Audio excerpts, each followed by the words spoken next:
Cameron Marshall.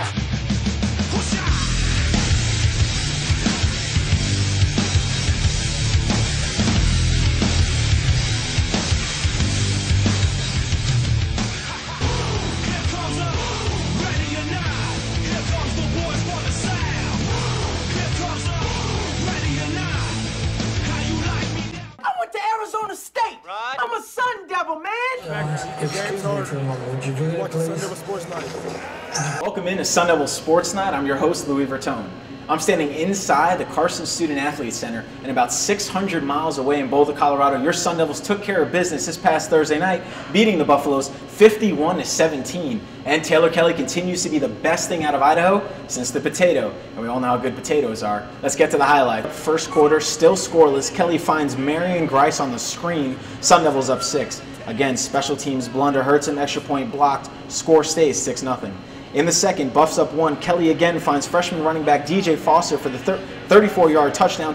Who needs to hand it off to running backs when they can catch it all game? Very next drive, who else and how else? Grice with the 16-yard touchdown catch. There'll be more of Grice later. Start of the second half, opening kickoff. Ricky Rose, Rashard Ross, God forgives, he doesn't. 100 yards for the score. Sun Devils up 27-17, and they never slowed down. Mid-third, not once, not twice, but Grice, his third touchdown of the night, a 20-yard scamper, 34-17 Devils. Mid-fourth, Kelly finds Richard Smith for the 31-yard touchdown. Kelly finishes the night 20 of 28 for 308 yards and a career-high 5 touchdowns. ASU goes on to win 51-17 and stays atop the Pac-12 South. All right, now we're joined by our SDSN resident football analyst, Gabe Cordova-Hawthorne. Thanks for joining us. No problem. We knew ASU was going to win this game against Colorado. It was just a matter of how they were going to win. How impressed are you with the way Kelly played? I am incredibly impressed with the way Kelly's been playing all season. Coming into the season, I didn't think we were going to have any quarterback play. People were talking Michael Eubank. They just really weren't sure who was going to play the quarterback. And I think Taylor Kelly has helped solidify that position and given us something to cheer about. He's running the offense amazingly. Over 300 passing yards, 5 touchdowns. He looked great against Colorado, and he has a tough test coming up against Oregon. I mean, it's safe to say that he's the second best quarterback in the Pac-12 behind Barkley. Yeah, easily. And as a sophomore playing great, a guy who was not on the radar at all. So he's really impressed, played well, and going forward, you know, we're excited about him. Now, the running back play, the way Marion Grice has played, the way DJ Foster has played, how have they been able to take the load off of Kelly and make him feel more at ease in the pocket and scrambling? Well, they've been a great deal of help to Kelly. As you've seen against Colorado, they utilize the screenplay very well to help release some of that pressure when they're blitzing Kelly, because we're not running the ball all that well. We get some Grice and DJ Foster have been absolutely amazing for Kelly. He's been able to pass out of the backfield to help release some of that pressure that defenses are getting on him because they're not able to run the ball all that well. And with Cameron Marshall and Jamal Miles not really producing and not playing nearly as well as we expected coming into this season, it's been a nice treat to see Marion Grice and DJ Foster helping the run game also with the pass game as well. Yeah, continuing to put points on the board. They put up 51. They came out a little flat in the first half, but really put them on in the second half. One thing that continues to impress me is the defense. I mean, before the game, Brandon McGee said that, you know, he wanted to shut the Buffs out. They didn't do that. They put up 17 points, and even the 17 points might have been a little much. They gave up those points at the end of the first half with the Jamal Miles fumble. Yeah. How well have they played? And Will Sutton, is Will Sutton not the best D lineman in the country right now? Yeah, I'd say he's the best, if not one of the best. He can play inside, outside. He does everything for that defense. He gets pressure on the quarterback, and he's helping in the run game too, which is absolutely huge. The defense, as you said, is playing absolutely amazing. The 13th ranked defense in the nation, 4th in pass defense, and that has a lot to do with Will Sutton and those guys up front getting pressure on the quarterback, not giving him much time in the pocket when they're trying to pass the ball, and when they try to run it, they're clogging up any kind of holes and not really giving offenses much room to work with. And I think that has a lot to do with Will Sutton and that secondary covering. Yeah, the defense continued to play well. There were mistakes on the offense. I mean, the Marshall fumble, the Miles fumble, they had some careless penalties. Those are things that are going to kill them going forward, especially against a team like Oregon who they're going to play next week. So they're going to have to shore those things up if they do want to win. And that big game, we'll come back and talk about Oregon next Thursday here in Tempe. Thursday night football should be fun. We'll come back a little later and preview that game. Absolutely. But right now we continue to criticize and commend the players on the field, but reporter Molly Lang went out and found out about the girls on the sidelines, part of the ASU Spirit Squad. They've got what it takes to bring it on, but it's harder than it looks. All of our team has a personal trainer, and we work out with him. We have 5 workouts a week, and we can go to optional ones of those, and he gets different activities and do with him. Unlike most sports, cheerleaders' feet are rarely on the ground. Also involved too, people tumble, so I mean people call gymnastics a sport too, so I mean they just tumble. I mean we tumble and stunt. These aren't your typical cheerleaders. The Spirit Squad also includes a dance team. Our goal is to win, possibly. That would be awesome, and we have been working 5 days a week for months now on our technique and their endurance, and we start our nationals routine this weekend, so we're really excited.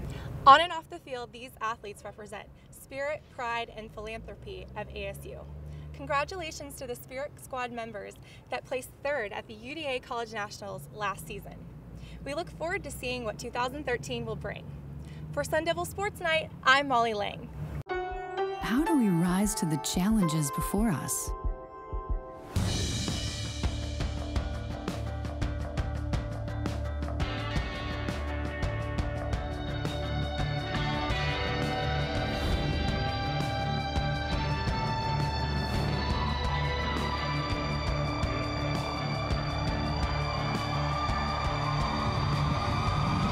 Arizona State University.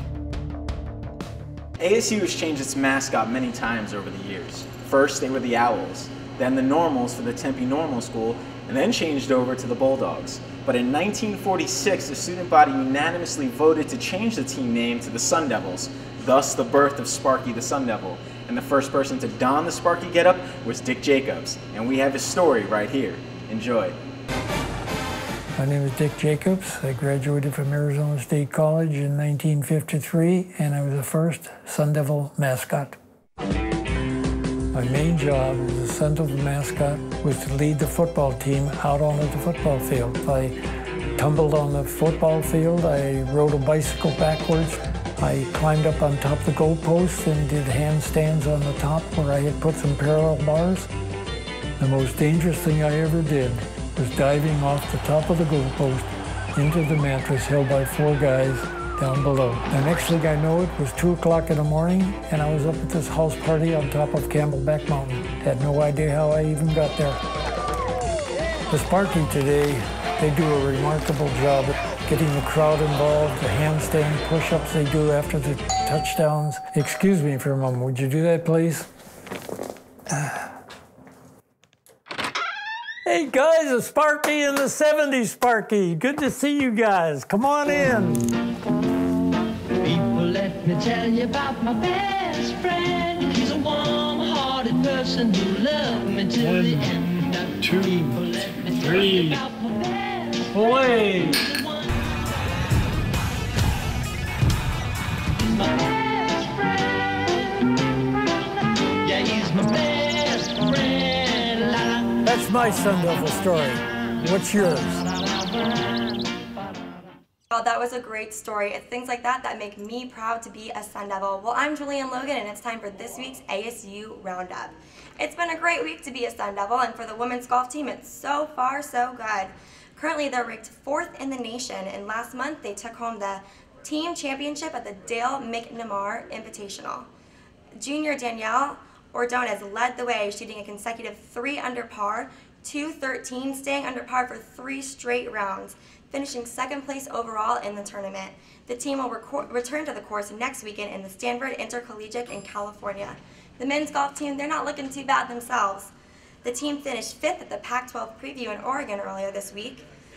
Freshman John Rodriguez brought it home for the Sun Devils. Rodriguez came in 2nd overall, finishing with a combined 10 under par, 206. The team is set to play at the Alistair McKenzie Invitational in California. Well, now the tournament they just played, the Pac-12 preview, the boys put out their best tournament this entire season. They finished 2 under par, 862. That's great news. Unfortunately, the soccer team, they're not looking as great as the golf team. After the women's soccer team fell to Washington,